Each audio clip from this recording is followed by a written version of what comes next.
Welcome students of class 10th. So in this video today we are going to proceed with the next exercise of this chapter, linear equations in two variables. तो इसमें हम आज 3.2 touch करेंगे और इसमें हम देखेंगे कि कोई भी गिवन दो इक्वेशंस को देख के हम कैसे पता करेंगे कि वो कंसिस्टेंट है कि इनकंसिस्टेंट है, और अगर कंसिस्टेंट है तो उसके एक सोल्यूशन के इनफाइनाइट मैनी सोल्यूशंस हैं. तो शुरू करते हैं पहले पिछले बार से कि हमने पिछली बार क्या कवर करा था, उसके थोड़े से हम बेसिक्स को वापस टच करते हैं. तो हमने पिछली बार पढ़ा था कि कोई भी जो इक्वेशन होती है लीनियर पेयर ऑफ इक्वेशन, यानी कोई भी इक्वेशन है अगर A X plus B Y plus C is equal to zero, तो मैं उसको एक लाइन की तरह ऐसे रिप्रेजेंट कर सकता हूँ.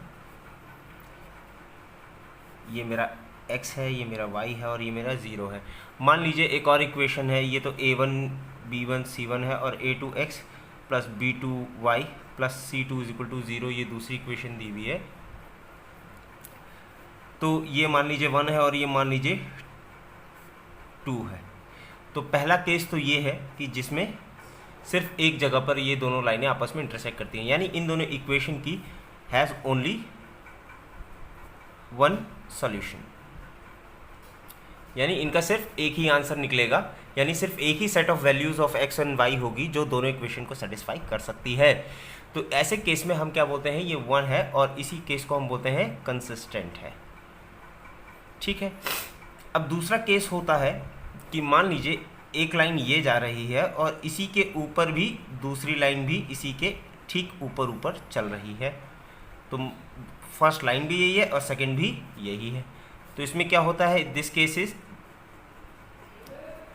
जिसमें इनफाइनाइट सॉल्यूशंस होंगे,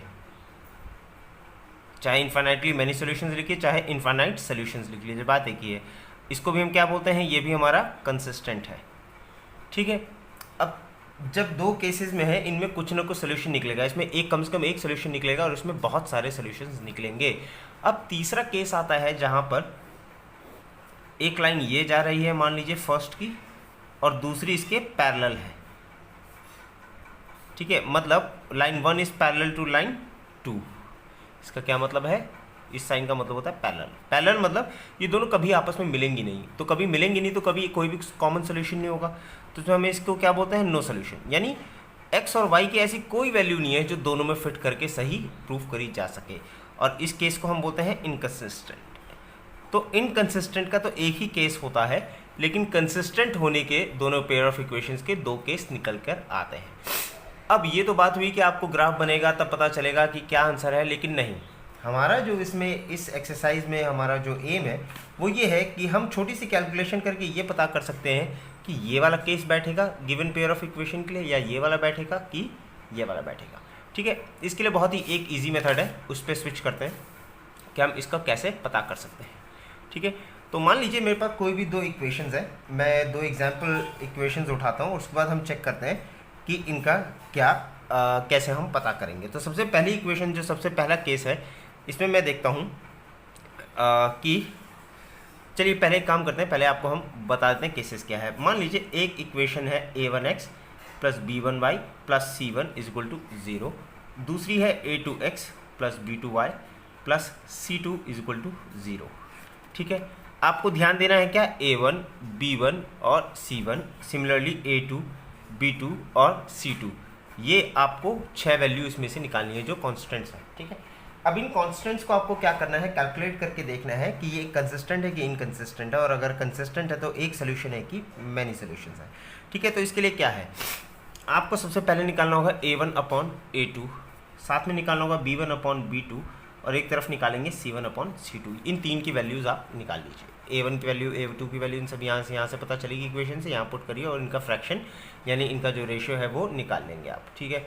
चलिए हमने निकाल लिया, मान लेते a1 b2 निकाल लिया. अब हमें इसको चेक कैसे करना होगा, हम इसमें क्या चेक करेंगे, सबसे पहले हम चेक करेंगे कि अगर a1 बराबर a2 is not equal to b1 बराबर b2 and is again not equal to c1 बराबर c2. अगर कुछ ऐसा केस निकल के आता है कि तीनों आपस में बिल्कुल भी इक्वल नहीं है, अगर तीनों इक्वल नहीं है तो इसमें हम क्या बोलते हैं, इसका सिर्फ क्या है, यूनिक सॉल्यूशन, यानी ओनली वन सॉल्यूशन. बात एक ही है, चाहे यूनिक सॉल्यूशन बोलिए चाहे ओनली वन सॉल्यूशन बोलिए, दोनों बात एक ही है. और ये क्या है, ऑफ कोर्स कंसिस्टेंट हो जाएगा. पहला केस। ठीक है, दूसरे केस में मान लीजिए जब आपने a1/a2, b1/b2 और c1/c2 जब कैलकुलेट करा तो आपने देखा कि ये तीनों बराबर ही आए।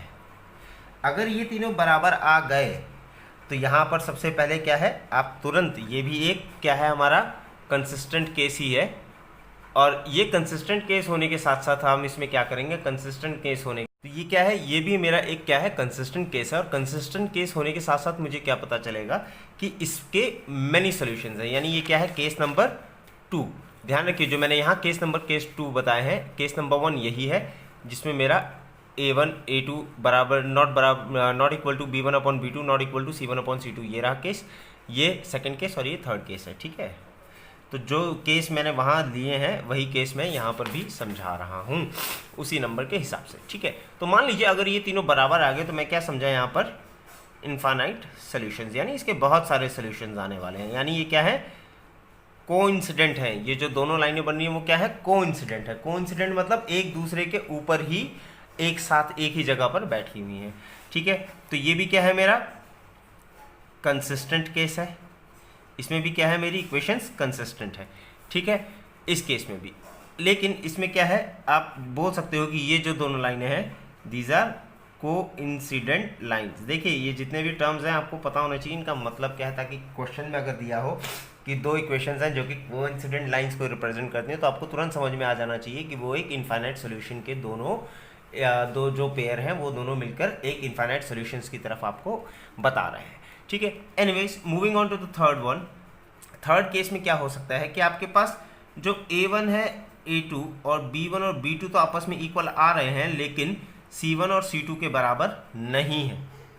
ठीक है, तो इस केस में क्या है, नो सॉल्यूशन, यानी ऐसा कोई x और y की वैल्यू नहीं है जो इन दोनों में फिट करके हम सही प्रूफ कर सकें। और इसको मैं क्या बोलता हूँ, इनकंसिस्टेंट, मैं इसी केस को बोलता हूँ इनकंसिस्टेंट। तो कहीं अगर आपसे पूछा जाए कि given pair of linear equations consistent है कि इनकंसिस्टेंट, तो आप तुरंत ये चेक करेंगे, अगर ये आता है कंसिस्टेंट, ये आता है कंसिस्टेंट, ये आता है तो इनकंसिस्टेंट। ठीक है, अब ऐसा इनकंसिस्टेंट है तो ये क्या है, ये दोनों क्या है पैरेलल लाइंस होंगी। जो आपने अभी पीछे केस में देखा था दोनों पैरेलल लाइंस थी, ये बिल्कुल वही केस दिखा रहा है आपको।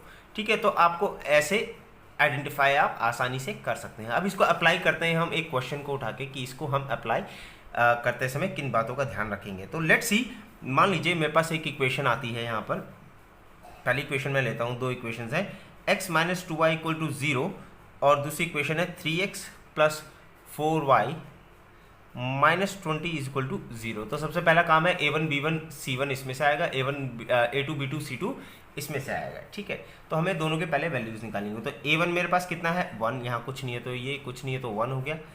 b1 कितना है मेरे पास -2 और c1 कितना है मेरे पास, यहाँ कुछ नहीं है कांस्टेंट में, तो क्या हो गया 0। दूसरा a2 मेरा कितना है 3, b2 कितना है 4 और c2 कितना है -20। ठीक है, अब क्या है इसमें मैं a1/a2 b1/b2 c1/c2 ये तीन चीज़ें मुझे कैलकुलेट करनी है। तो a1/a2 यानी 1/3, b1/b2 यानी -2/4 और c1/c2 यानी 0/-20। तो ये हो गया 1/3।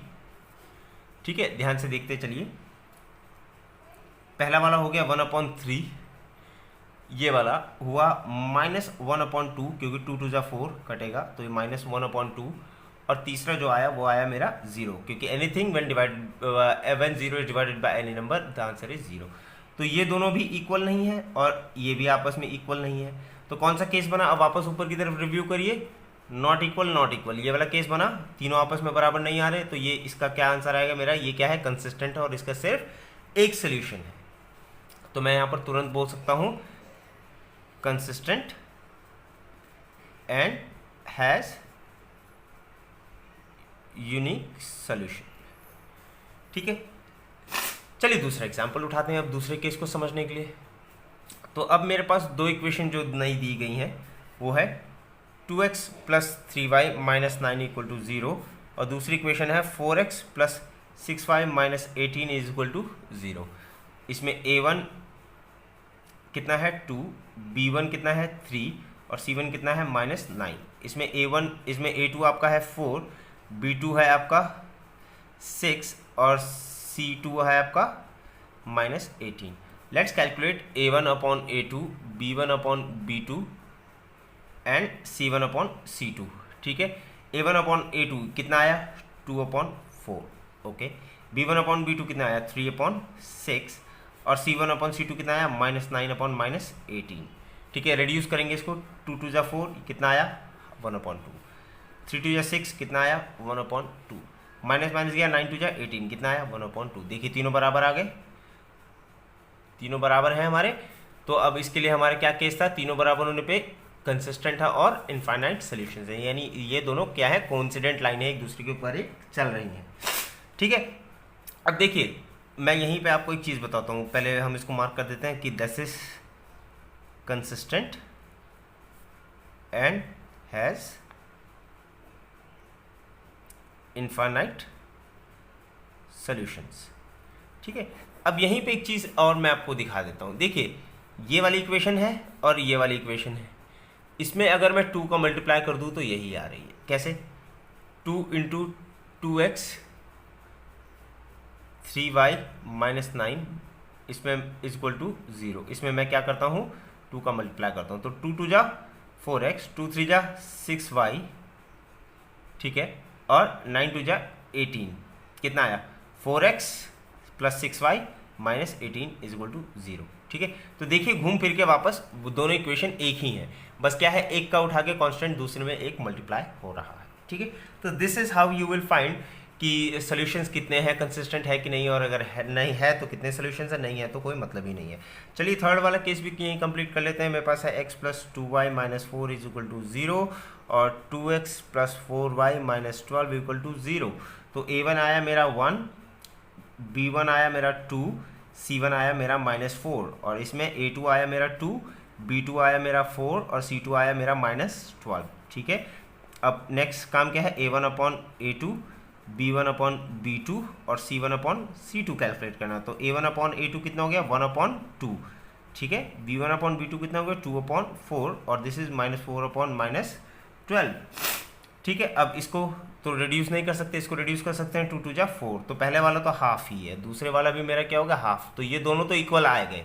ठीक है, अब देखिए दो केसेस है जिसमें दोनों इक्वल आते हैं, ये वाला तो हो ही नहीं सकता, या तो ये होगा या तो ये होगा, दोनों इक्वल है। तो अब तीसरा हमें बताएगा C1 C2, अगर इसके बराबर ही आता है वो भी तो unique solution sorry infinite solution होगा, अगर बराबर नहीं आता तो नो सोल्यूशन हो गया। तो बस हमें अब अगला स्टेप करके देखना है C1 अपॉन C2। तो 4 3 12 माइनस माइनस गया, ये कितना आया 1/3, तो ये इक्वल नहीं आया, तो इसलिए हम इसको बोलेंगे no solution, inconsistent and no solution. तो इनकंसिस्टेंसी का सिर्फ एक ही केस है जिसमें कोई भी दो पेयर ऑफ इक्वेशन इनकंसिस्टेंट हो सकती हैं, जब उनका कोई सोल्यूशन नहीं निकाल सकते। ठीक है, तो ये केसेस आपको अच्छे से याद रखने हैं, इसी के बेसिस पे आपकी एक्सरसाइज है जो हम शुरू करने जा रहे हैं। ठीक है, इसमें आपको सॉल्यूशंस आपको ग्राफिकली निकालने हैं, तो पहले की तरह ही आपको ग्राफिकली जो काम है वो आपको खुद करना है, पॉइंट्स आपको खुद आइडेंटिफाई करके आपको मार्क करने होंगे। ठीक है, तो सबसे पहले हम क्या करते हैं कि दो इक्वेशंस आपको दिए, आपको उनको ग्राफिकली सॉल्व करना है, पहले उनके से आपको लीनियर इक्वेशन बनाना है। तो let's start with exercise 3.2, question number 1।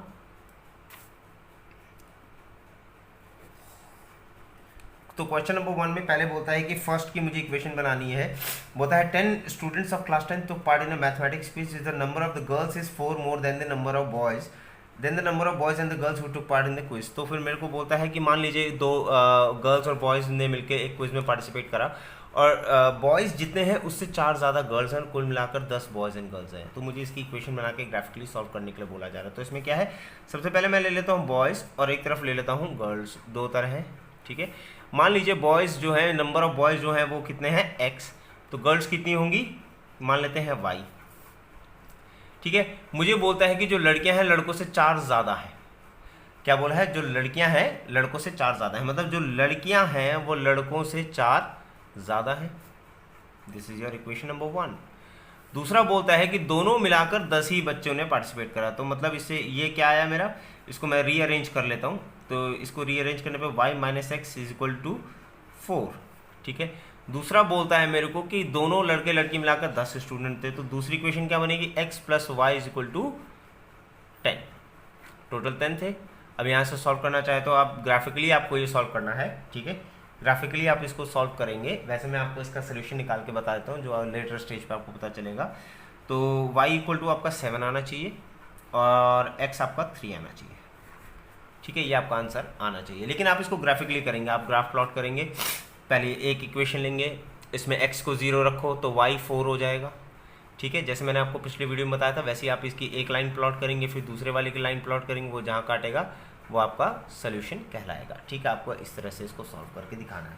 Similarly second भी है इसका, वही है, मैं आपको इक्वेशंस बता देता हूँ। तो बोलता है 5 पेंसिल 7 पेन्स कितने की है, 50 रुपीज़ की है, और 7 पेंसिल 5 पेन 46 रुपीज़ के। तो एक तरफ क्या है, पेन है, और एक तरफ क्या है, पेंसिल है। तो मान लेते हैं एक पेंसिल पेन की कॉस्ट x है और एक पेंसिल की कॉस्ट y है। तो सबसे पहले केस में बोलता है 5 पेंसिल यानी 5y और 7 पेन यानी 7x। तो 7x प्लस 5y कितने रुपए में आया, 50 रुपये में। दूसरे में बोलता है कि 5 पेन एंड 7 पेंसिल, तो 5 पेन एंड 7 पेंसिल कितने की आती है, 46 रुपीज़ की आती है। इन दोनों इक्वेशंस को आपको सॉल्व करना होगा, ग्राफिकली करना है। फिर से याद दिला रहा हूँ आपको, इसको ग्राफिकली ही सॉल्व करेंगे आप लोग, ठीक है। Okay, so let's move on to another question, जो कि अगले दो क्वेश्चन बहुत ही इजी हैं, A1/A2 B1/B2 के बेसिस पे ही है। तो the question says on comparing the ratio A1A2 B1B2 and C1C2 find out whether the linear equation whether the following linear pair of equations intersect at a point are parallel or coincident।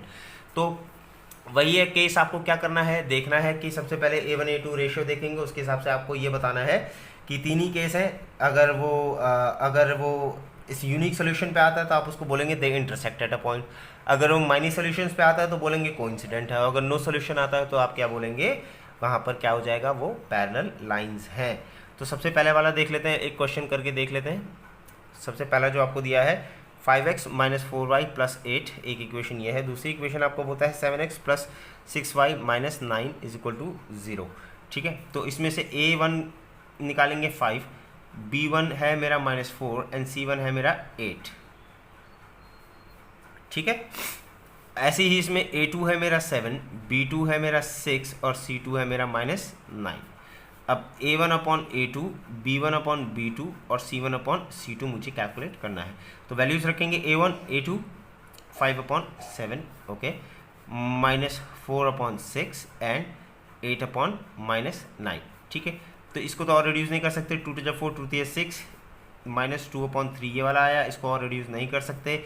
और इसको और reduce कर सकते हो नहीं, क्योंकि 2 के multiple में है और ये 3 के मल्टीपल में है, ओके। तो ये हो गया मेरा -8/9 सीधा सीधा। तो क्या ये तीनों आपस में कोई भी इक्वल है, क्या इन तीनों में से कोई भी आपस में इक्वल है, नहीं, नॉट इक्वल नॉट इक्वल। तो नॉट इक्वल का आप फिर से चेक करेंगे, जब नॉट इक्वल का होता है सारे भी, तो हमें क्या मिलता है, यूनिक सोल्यूशन, ठीक है। तो वापस आते हैं क्वेश्चन पे, हमारा ये क्या किसकी कंडीशन है, ये मेरी किसकी है, यूनिक सोल्यूशन की कंडीशन है। अब यूनिक सोल्यूशन का मतलब क्या है, lines intersect at a point, यानी एक पर्टिकुलर पॉइंट पे लाइंस इंटरसेक्ट कर रही हैं, ठीक है। तो आपको ऐसे ही निकालना है। अगर ये यूनिक सोल्यूशन की जगह आता मैनी सोल्यूशंस, तो आप क्या बोलते हैं मैनी सोल्यूशंस के लिए, मान लीजिए अगर ये मैनी सोल्यूशंस या फिर इनफाइनाइट सोल्यूशन आता, तो आप इसके लिए क्या लिखते, दैट दीज आर कोइंसिडेंट, मतलब एक के ऊपर एक चल रही हैं लाइंस। और अगर यहाँ पर आपको नो सोल्यूशन की कंडीशन मिल जाएगी तो आप उसको क्या इंडिकेट करेंगे, that these are parallel lines, ठीक है। मुझे यूनिक की मिली है तो मैंने इसलिए इसमें लिखा है कि that these lines intersect at a point, ठीक है। ऐसे ही आपको थर्ड क्वेश्चन भी करना है। थर्ड क्वेश्चन में भी आप देखिए कि आपको A1 A2 B1 B2 C1 C2 निकालना है और ये बताना है कि कंसिस्टेंट है कि नहीं। तो मैंने आपको बताया है कि अगर ये वाला केस है तो इस केस में सिर्फ इनकंसिस्टेंट होगा। कि देखिए कहने का अलग अलग तरीका है, ठीक है। अगर पैरेलल आता है, अगर ये नो सोल्यूशन का केस आता है तो आप बोलेंगे इनकंसिस्टेंट, वरना बाकी दोनों केस के लिए क्या है, कंसिस्टेंट है। जैसे हमने पहले भी डिस्कस करा था, आप यहाँ पर भी देख लीजिए, जहाँ पर यूनिक सोल्यूशन है वो क्या है, कंसिस्टेंट है। जहाँ पर कोई भी किसी भी प्रकार का, चाहे एक चाहे बहुत सारे सोल्यूशन आ रहा है अगर किसी तरह का भी, तो वो क्या हो जाएगा, कंसिस्टेंट। जहाँ कोई सोल्यूशन नहीं निकलेगा वो इनकंसिस्टेंट होगा। तो आपको यही चेक करना है कि कौन सा केस बन रहा है, उसके हिसाब से बताना है कंसिस्टेंट है कि नहीं।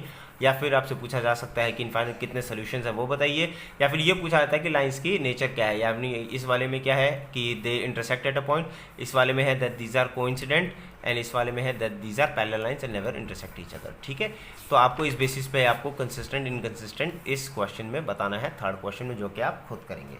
ठीक है, so that's it for today and in the next video we will complete this exercise and after that we will move on to the algebraical solutions of linear pairs of equations. So keep watching and keep connected.